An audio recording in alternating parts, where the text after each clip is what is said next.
दोस्तों आज हम बात करेंगे डीएनएस या डोमेन नेम सिस्टम के बारे में। बहुत ही आसान सा टॉपिक है दोस्तों।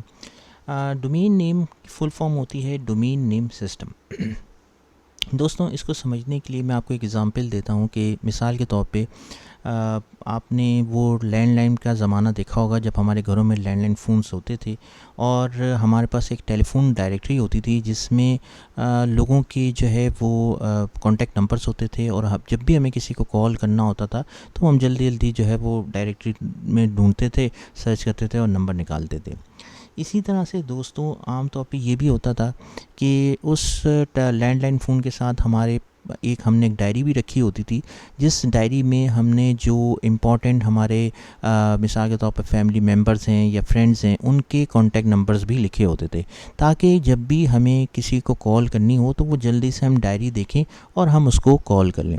अब चूँकि ज़माना बदल चुका है दोस्तों, तो और हमारे पास अब स्मार्टफोन्स हैं, मोबाइल फ़ोन्स हैं जिनके अंदर कॉन्टैक्ट नंबर्स जो हैं वो स्टोर होते हैं, तो अब हमें उन डायरीज़ की ज़रूरत नहीं पड़ती।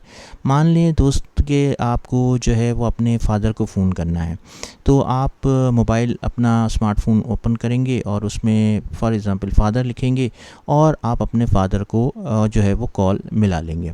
अब यहाँ पे सवाल ये है कि जब आपने फ़ादर लिखा मोबाइल फ़ोन पे, तो आपके मोबाइल को कैसे पता कि आपके फ़ादर का मोबाइल नंबर क्या है? क्योंकि आपने जब फ़ादर का कॉन्टैक्ट क्रिएट किया था मोबाइल फ़ोन में, तो आपने फ़ादर का मोबाइल नंबर एंटर किया था। इस वजह से मोबाइल को पता है कि आपके फ़ादर का मोबाइल नंबर क्या है और वो कैसे उनको डायल कर पा रहा है। इसी तरह से दोस्तों जब हम ब्राउज़र में कुछ लिखते हैं, मिसाल के तौर पे youtube.com या facebook.com या google.com, तो ब्राउज़र को कैसे पता कि जो डेटा है वो उसको कहाँ से उठा के लाना है या इस यूआरएल के पीछे आईपी एड्रेस क्या है। जब भी हम कोई यूआरएल टाइप करते हैं, उसके पीछे जो डेटा होता है या उसके पीछे जो आईपी एड्रेस होता है, उसकी इंफॉर्मेशन के लिए हमें डीएनएस के पास जाना पड़ता है। यहाँ पे डीएनएस का रोल आता है जिसे हम कहते हैं डोमेन नेम सिस्टम।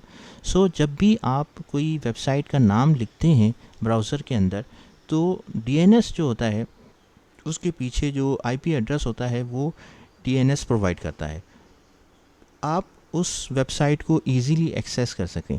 तो इसके लिए डीएनएस बेसिकली रिक्वेस्ट करता है रिकर्सिव सर्वर को, जो कि जाके बात करता है आईएसपी से। आईएसपी होता है इंटरनेट सर्विस प्रोवाइडर। नॉर्मली आईएसपीज़ वो ऑर्गेनाइजेशंस होती हैं या प्रोवाइडर्स होते हैं जो आपकी घर पे या आपकी कंपनी में जो है वो इंटरनेट सर्विस प्रोवाइड कर रहे होते हैं।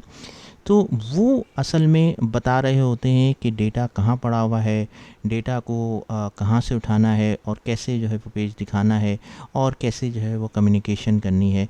आम तौर पे कभी कभार ऐसा भी होता है कि किसी वेबसाइट को ब्लॉक करना होता है, तो वो जो ब्लॉकिंग होती है वो भी ये आईएसपी ही कर रहे होते हैं। मान लें कि आपने कोई किसी वेबसाइट का यूआरएल जो है वो लिखा ब्राउज़र के अंदर और वो वेबसाइट जो थी वो ब्लॉक थी, तो अब उनको पता चल जाता है कि आप इस वेबसाइट की रिक्वेस्ट भेज रहे हैं और उस वेबसाइट को वो ब्लॉक कर देते हैं, जिसकी वजह से आपको जो है ब्राउज़र पे एरर नज़र आता है पेज नॉट फाउंड का। ये इस वजह से नज़र आता है क्योंकि पीछे आईएसपीज़ ने उसको बंद किया हुआ होता है।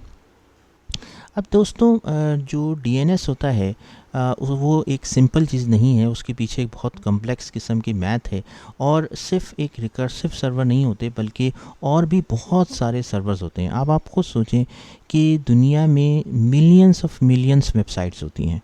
अब एक सर्वर जो है वो उन मिलियंस वेबसाइट्स का डेटा कैसे जो है वो रख सकता है?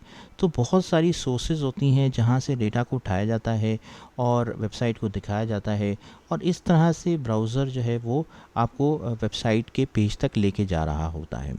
अब इसमें एक चीज़ ज़हन में रखिएगा कि जब आप फ़र्स्ट टाइम यूआरएल लिखते हैं, तो आपका ब्राउज़र जाता है, डीएनएस से बात करता है, डीएनएस उसको आईएसपी से बात करता है और फिर वो आपको आईपी एड्रेस मिलता है जहाँ से डेटा को उठाना है।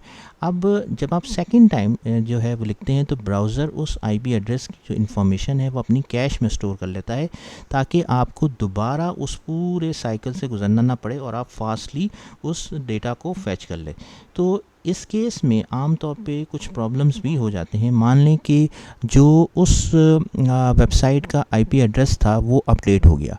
अब क्या होगा कि जो ब्राउज़र है वो तो वही एड्रेस आईपी एड्रेस उठा रहा है जो उसके पास पहले से सेव था। तो उस सूरत में क्या होगा कि आपको ब्राउज़र पे एरर नज़र आएगा पेज नॉट फाउंड का। या एक दूसरी सूरत और ये भी हो सकती है कि कोई वायरस या मेलवेयर जो है वो आपके कंप्यूटर पे आ गया और उसने जाके जो है वो जो कैश में जो आईपी एड्रेस पड़ा हुआ था उसको चेंज कर दिया। मिसाल के तौर पे youtube.com का एक आईपी एड्रेस था कैश में, उसको उसने चेंज करके कोई और आईपी एड्रेस कर दिया। तो अब क्या होगा कि जब आप youtube.com ब्राउज़र में लिखेंगे तो आप तो सही लिख रहे हैं, लेकिन ब्राउज़र जो कैश से उठा के ला रहा है वो कोई और ही यूट्यूब या कोई फेक वेबसाइट जो है वो उठा के ला रहा है। तो उस सूरत में एक तरीका तो दोस्तों ये हो सकता है कि कुछ कमांड्स होती हैं जिसके थ्रू डेटा फ्लश हो जाता है, और फ्लश होने की सूरत में जो ब्राउज़र होता है वो फ्रेश आईपी एड्रेस जो या अपडेटेड आईपी एड्रेस होता है वो उठा के लाता है डीएनएस से। एक तरीका तो ये हो सकता है। दूसरा तरीका ये हो सकता है कि आपको एंटीवायरस या मेलवेयर जो सॉफ्टवेयर्स होते हैं टैकल करने के, वो आप इंस्टॉल कर लें ताकि आपका ये प्रॉब्लम सॉल्व हो जाए। तो दोस्तों उम्मीद है आपको समझ में आया होगा। And thanks a lot.